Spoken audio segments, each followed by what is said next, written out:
The Camino is special because it's a very different experience from, other type of trips that you choose within the Iberian Peninsula. It's a combination of culture, history, gastronomy.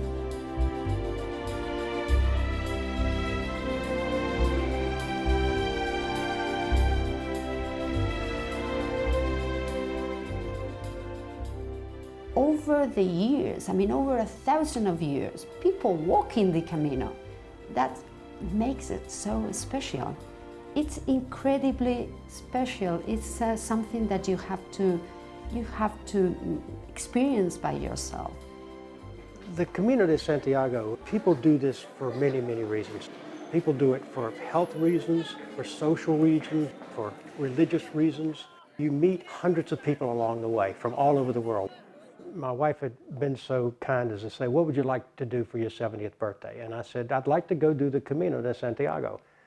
And I thought at the time she would say, go ahead and do it. But she said, okay, we're going to do it. So let's do it. We said we're going to do 250 miles of the Camino del Norte, which is the oldest and most primitive route, and it's right along the coast. And we're going to do the first 150 miles on a bike. We walked the last 100. It's an incredible experience to do with somebody you love. It brings you closer to them. Whether you do it for one of those reasons that I mentioned or not, it is spiritual to yourself, because you spend time getting to know yourself. Because we have 4 kids, we couldn't get away for a week. We could get away for about 3 days.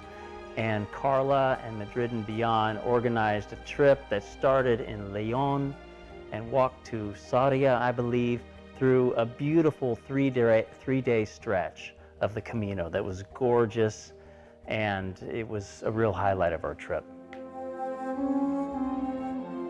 We were on foot while Isabella, our guide, was in a van at the end of a phone call if we needed her, with raincoats and food and any kind of needs that we had. That was a really good feeling. I think there was only one time that we had to call her, and it was a minor incident, but she was there for us. So the part of the Camino they're actually walking today is running parallel to the coastline. We were wandering through mystical forests and dirt pathways and things. They're passing by lovely beaches and tiny little villages along the way, and also nice shade, because there's also a lot of forest on the way, so very rural. How are you doing? No problem at all. We made it. Yes. That is nice. Fancy some lunch? We need something uplifting. Okay, they're here. She would always recommend where the nicest food was, so it was usually authentic food was her theme. Fresh food, authentic food, not necessarily fancy, which we absolutely loved. I actually enjoy very much because I am just showing the people what the locals do on a daily basis, no? So it's just our life, and I show the things that I love. It's my place, my region, the places I usually visit with my friends or family. So that's what the people want to see, how the locals actually live and what they do.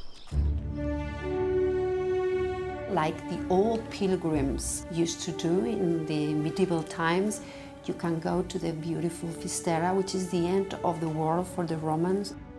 And I think that's a very, very emotional place, like the end of your trip at the end of the world.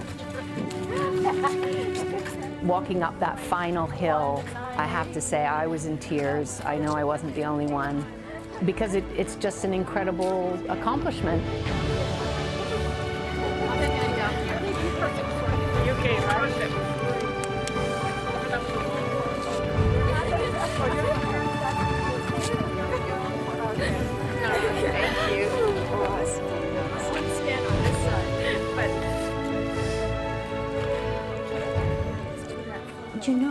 It's the ocean there, the immensity of the ocean there, and you can feel that. It's the water as far as your eye can see. I think it's fantastic.